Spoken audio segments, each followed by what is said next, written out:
Slyšíte krásný zvuk leteckého motoru Praga, čtyřválcový boxer typu Praga.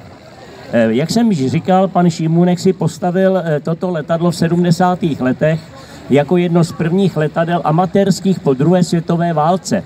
Když po roce 1948 došlo u nás k politickému převratu, tak byl zákaz stavby amatérských letadel, protože se tehdejší vláda bála, že ty lidi si postaví letadlo a uletějí přes hranice. A máme tady Bestiolu. Letadlo zelené, jmenuje se Bestiola. To Bestiola neznamená, že to je bestie na létání. To znamená z italštiny něco jako brouček, zvířátko, prostě něco zdrobněli na to. Letadlo bylo velice hodné, byly vyráběny v Chocni. Tyto letouny byly oba poháněny jak tento Trampík. Poslechneme si zvuk motoru.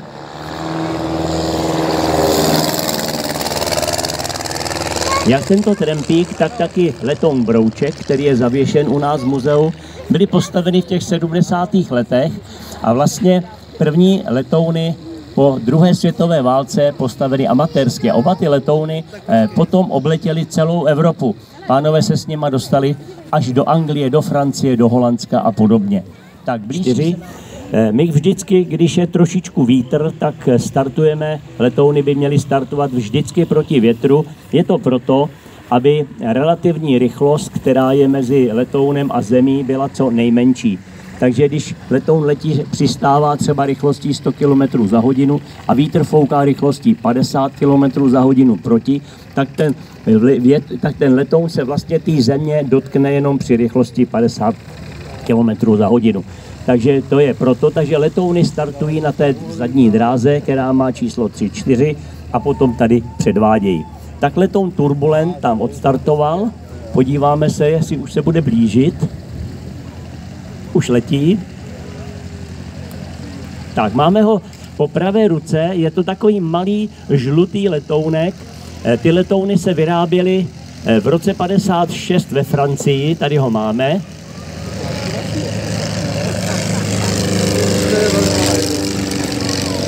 Vidíte, že pilotovi z toho kouká jenom hlava toho letadla.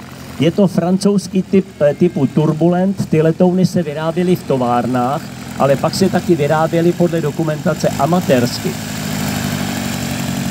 Tak máme tady Trampíka pana Šimunka.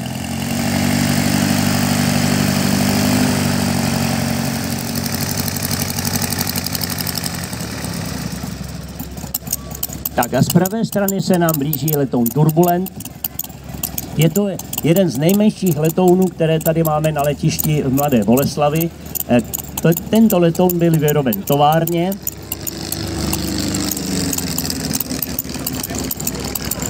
Motor, který slyšíte, je motor automobilový Volkswagen 1,6 a protože ten výkon při jenom 3000 otáčkách stačí pro pohon tohoto letounu, tak ten motor, který má při plných otáčkách, kdy má asi 4500 v automobilu a kdy má výkon 50 koní, tak tady v tom letounku při těch 3000 otáčkách má jenom nějakých 36 koní, ale pro to malinkaté letadelko to stačí a jak vidíte, létá velice pěkně a ten motor tomu letounu stačí. Pilotuje ho majitel toho letadla, který se jmenuje Honza Driák a je to náš kolega tady ze sousedního hangáru, lítá tady na letišti.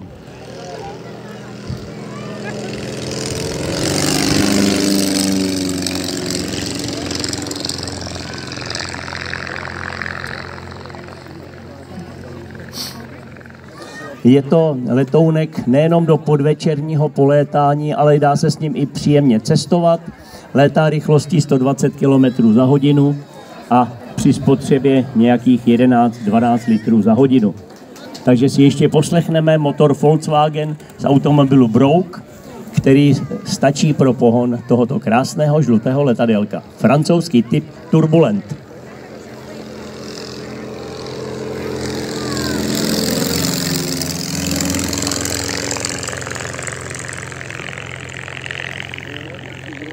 Koukázně je skoro celý a vidíte, že jak nám to letadlo krásně předved, tak vlastně jak to letadlo je pro něj příjemné.